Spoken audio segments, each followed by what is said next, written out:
Kolkata night Riders ফ্যানেরা তৈরি তো IPL 2025-এ কেমন হবে কেকেআরের সেরা প্লেইং 11, রাসেলের বিধ্বংসী হিটিং, রিঙ্কু সিং এর ফিনিশিং এবং নারিনের অলরাউন্ডার ম্যাজিক সব মিলিয়ে কেকেআর কি এবার ট্রফি জিততে পারবে? সমস্ত কিছুই জানিয়ে দেবো আজকের এই ভিডিওতে। তবে তার আগে আপনি যদি কেকেআর ফ্যান হয়ে থাকেন তাহলে অবশ্যই ভিডিওটিতে লাইক করে কমেন্টে আমি কেকেআর লিখে দিন।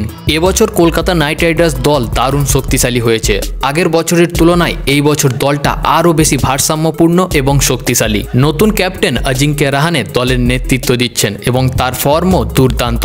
রাহানে এমন একজন প্লেয়ার যিনি ইনিংস গড়তে পারদর্শী এবং বড় হিটও করতে জানেন। তাছাড়া Quinton de Kock, Andre Russell, Sunil Narine, Venkatesh আয়ারের মতো এক্সপিরিয়েন্স প্লেয়াররা রয়েছে এই কেকেআর দলে। কলকাতা নাইট রাইডার্স এবার অনেক বেশি অপশন নিয়ে খেলতে পারবে এবং একটা ব্যালেন্স লাইন আপ তৈরি করেছে তারা। এই বছর কেকেআর যেভাবে নিজেদের দল সাজাতে পারে সেটাই আজকের ভিডিওতে জানাবো। তাহলে কেকেআরের প্লেইং 11 কেমন হতে পারে চলুন দেখে নিই। বন্ধুরা, আমরা এই বছর ওপেনিংয়ে দেখতে পাবো কুইন্টন ডিকক এবং সুনীল নারায়ণকে, কারণ তারা বিধ্বংসী ফর্মে থাকে। যদি নারায়ণ ভালো পারফর্ম করে তাহলে তিনি ওপেনিংয়ে অবশ্যই আসবেন। তাছাড়া 3 নম্বরে থাকবে অজিঙ্ক্য রাহানে, ক্যাপ্টেন নিজেই থাকবেন এবং 4 নম্বরে ভেঙ্কটেশ আয়ারকে আমরা দেখতে পাবো এবং 5 নম্বরে আমরা দেখতে পাবো রিঙ্কু সিংকে এবং 6-এ থাকবে আন্দ্রে রাসেল, 7-এ থাকবে রামনদীপ, 8 নম্বরে থাকবে হর্ষিত রানা এবং স্পিন বোলিং এর ক্ষেত্রে বরুণ চক্রবর্তী এবং নারিন তো থাকছেই। তারপরে থাকবে বৈভব আরোরা এবং পেস অ্যাটাকের ক্ষেত্রে বৈভব আরোরার সাথে থাকবে স্পেন্সার জনসন। এই প্লেইং 11 কেকেআর এর জন্য একটা বেস্ট প্লেইং 11 হতে পারে।